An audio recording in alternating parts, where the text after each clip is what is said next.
we're at the Royal Society of Arts, and this is actually an appropriate place to be having this discussion because, of course, rhetoric is an art. You know, it was one of the original liberal arts, part of the trivium. You know, it was part of the curriculum for many, many hundreds of years, but now it's largely forgotten. Andrew will remember when it was part of, probably. You know, most of the rest of us would have probably forgotten. But the thing is, it is, so partly this book is about reviving that art, but it's not just about reviving the art of rhetoric. It's also critically about matching it with the science.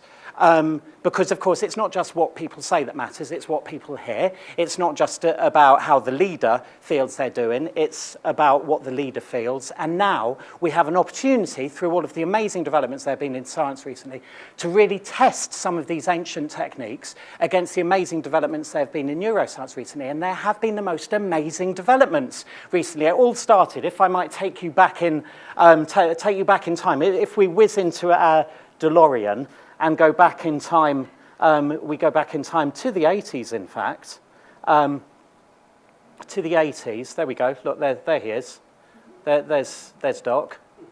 That is Doc. That is Doc from Back to the Future there. But this here is, look, isn't there a striking resemblance?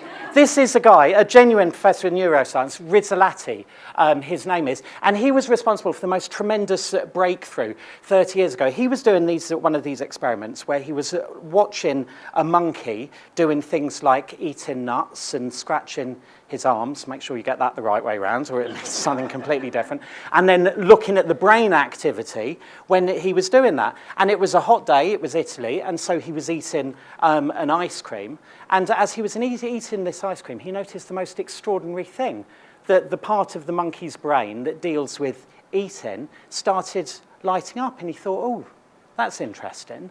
And basically, this one simple incident 30 years ago led to the discovery of a new thing called mirror neurons, which are now, I don't know whether any of you have read anything about them, but they're all the rage, basically. What it means is that when you see someone acting with purpose, you feel what they're feeling. And so, you know, if you see someone bang their thumb with a hammer, you kind of wince like that. If you see someone miss a bus that they're running for, you're like, oh, like that. And it explains all of these things that we didn't really properly understand before. And so, you know, this explains a lot of things about public speaking, actually, why it is when you watch someone who's really, really excited, charismatic, enthusiastic speaking, then you will feel their energy. Why, when you're seeing someone who looks, you know, as if they have all the charisma of a dead slug, then you feel dead. You know, why, if you see someone very principled and speaking, then, you know, you get into their shoes. This is what happens. And so this has led to heaps, billions of pounds literally billions of pounds being invested in neuroscience. And there are all these things now. You get neuro sales, neuro marketing, even, you know, before long there'll be a comeback for the neuromantics, which is good news for any Spandau Ballet fans in the room. But this has been tremendous because it means that now we are actually able to really see what's going on in the brain. We're discovering a lot more. And instead of just saying things, in comms we always say things, oh, well, stories are good, you know. Oh, well, we think the rule of three works, all of this kind of stuff, but they've never really been properly tested. And so what I've done in this book is try to take the stuff from ancient rhetoric and really match it with the latest science and see what we come up with. And fortunately, there has been a really ready overlap between the two.